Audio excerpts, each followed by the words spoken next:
உலகெங்கிலும் இருக்கிற தமிழ் சொந்தங்கள் எல்லாருக்கும் என்னுடைய வணக்கம். இன்றைக்கு இலங்கை, இந்தியான்றதெல்லாம் தாண்டி உலக அளவில் மிகவும் பேசு பொருளாகவும் ட்ரெண்டிங்காக இருக்கிற ஒரு விஷயம் எப்ஸ்டீன் என்று சொல்லப்படுற விவகாரம் தான். இந்த எப்ஸ்டீன் பார்த்தீங்கன்னு சொன்னால் பல்வேறுபட்ட சிறுமிகள், விருப்பமில்லாத பெண்கள், சித்திரவதை, கொலை என்று சொல்லி பல்வேறுபட்ட ஆடம்பர நிகழ்வுகள் என்றெல்லாம் சொல்லி பல்வேறு மனித உரிமைகள் மீறப்பட்ட ஒரு இடம்தான் இந்த எப்ஸ்டீன் என்று சொல்லப்படுற விவகாரம். அமெரிக்காவில் ஒரு தீவில் இருந்த ஒரு கும்பலால் மேற்கொள்ளப்பட்ட ஒரு மிக கொடூரமான மனித உரிமை மீறல் செயற்பாடு.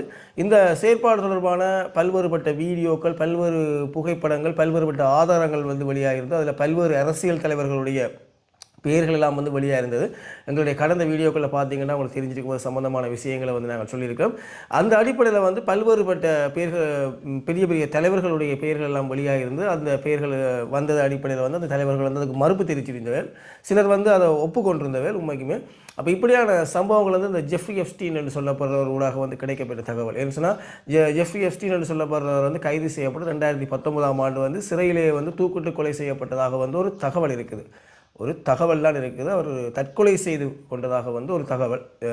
அந்த அடிப்படையில் பார்த்தீங்கன்னு சொன்னால், அந்த ஜெஃப்ரி எப்ஸ்டீனுடன் தொடர்புடைய நபர்கள்னு சொல்லி பெயர்கள் வெளியாகி கொண்டது. அந்த பெயர்களில் மிக முக்கியமான ஒரு பெயரும் வெளியாகிருந்தது. அது யாருன்னு சொல்லி பார்த்தீங்கன்னு சொன்னால், பிரபல முதலீட்டு வங்கியான கோல்ட்மேன் சாக்ஸ் என்று சொல்லப்படுற வங்கியினுடைய சட்டத்தரணியரால் அவருடைய பெயரும் வெளியாகிருந்தது. அந்த சட்டத்தரணியுடைய பெயர் என்று சொல்லி பார்த்தீங்கன்னு சொன்னால், ஹேத்தி ரூம்லர் என்று சொல்லப்படுறவருடைய பெயரும் வெளியாகிருந்தது. அப்போ இந்த பெயர் வெளியாகிருந்தால அந்த பிரபல முதலீட்டு வங்கிக்கு இது ஒரு கௌரவ குறைவாக இருந்திருக்குது. என்னென்னு சொன்னால், அது ஒரு வங்கி, அது ஒரு அமைப்புகளை செயல்படுது, அதுக்குன்னு ஒரு உரிமையாளர் இருப்பார். அந்த உரிமையாளருக்கு கீழே வேலை செய்கிறவரால் தான் இந்த சட்டத்தரணியாக இருந்திருப்பார். அப்போ இந்த சட்டத்தரணியுடைய பெயர் பயன்படுத்தப்படைக்க இவருடைய இவர் வேலை செய்கிற அந்த முதலீட்டு வங்கியினுடைய பெயரும் சேர்ந்து தான் அங்கே கதைக்கப்படும். என்னன்னு சொன்னால், தனி உரிமை நிறுவனங்கள் இல்லை தானே முதலீட்டு வங்கிகள், அங்கே நிறைய முதலீட்டு வங்கிகள் இருக்கும்.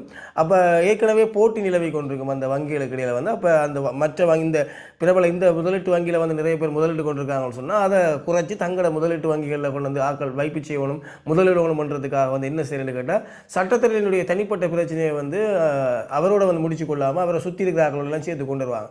அவர் எங்கெங்கே வேலை செய்கிறாரோ, அவர் எந்த ஸ்கூலில் படிக்கிறாரோ அப்படி தான் அப்போ எல்லாத்தையும் கொண்டு முடிச்சு விட்ருவாங்க சோழி. அப்போ அந்த அடிப்படையில் சில சமூக வலைதளங்களில் இந்த முதலீட்டு வங்கியினுடைய பெயரும் டேமேஜ் பண்ணப்பட்டு கொண்டு வந்தது பார்க்கக்கூடியதாக இருந்தது. அந்த அடிப்படையில் முதலீட்டு வங்கியால் ப்ரெஷர் வழங்கப்பட்டதோ தெரியல இவருக்கு. ஆனால் இந்த சட்டத்தரணி அந்த உயர்மட்ட சட்டத்தரணி இப்போ ஒரு அறிவிப்பு ஒன்று வெளியிட்டிருக்கிறார். தான் இந்த வங்கியிலிருந்து ராஜினாமா பண்ணுறேன், அதாவது விலகிறேன், தன்னுடைய பதவியை நான் இல்லாமல் பண்ணி இந்த இடத்த விட்டு நான் போகிறேன், வேலை செய்கிற இடத்தை விட்டு போகிறேன் என்று அறிவிச்சிருக்கிறார்.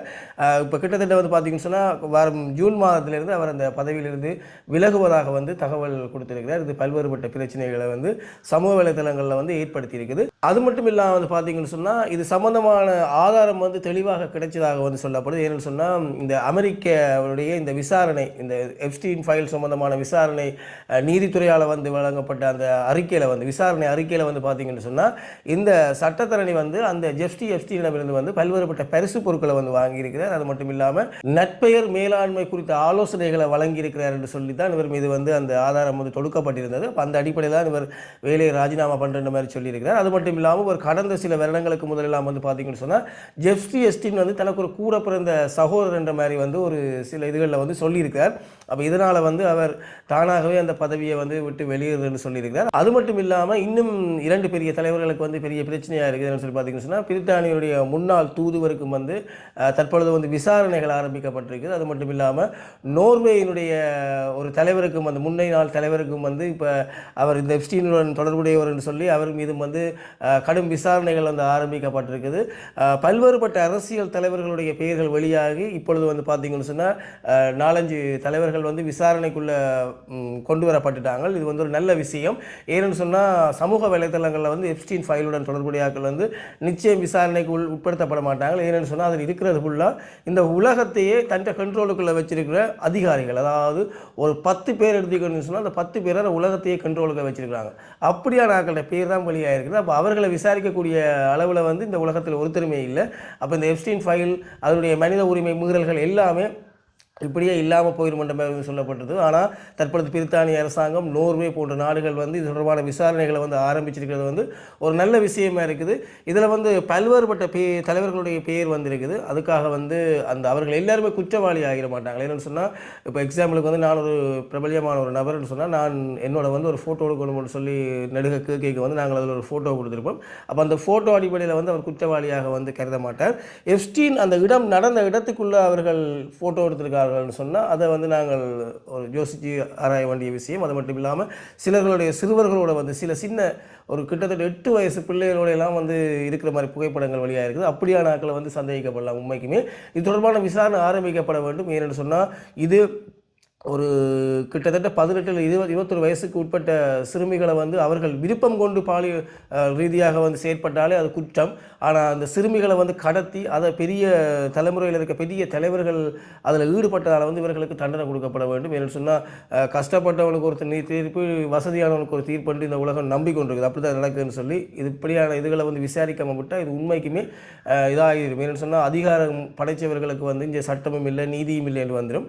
அதனால் வந்து இந்த அந்த சிறுமிகள் என்ன பாவம் செஞ்சவர்கள், இவர்களுடைய ஆசைக்காகவும் இதுக்காகவும் வந்து பணத்துக்காகவும் அந்த சிறுமிகளுடைய வாழ்க்கையை வந்து அழிச்சிட்டார்கள்.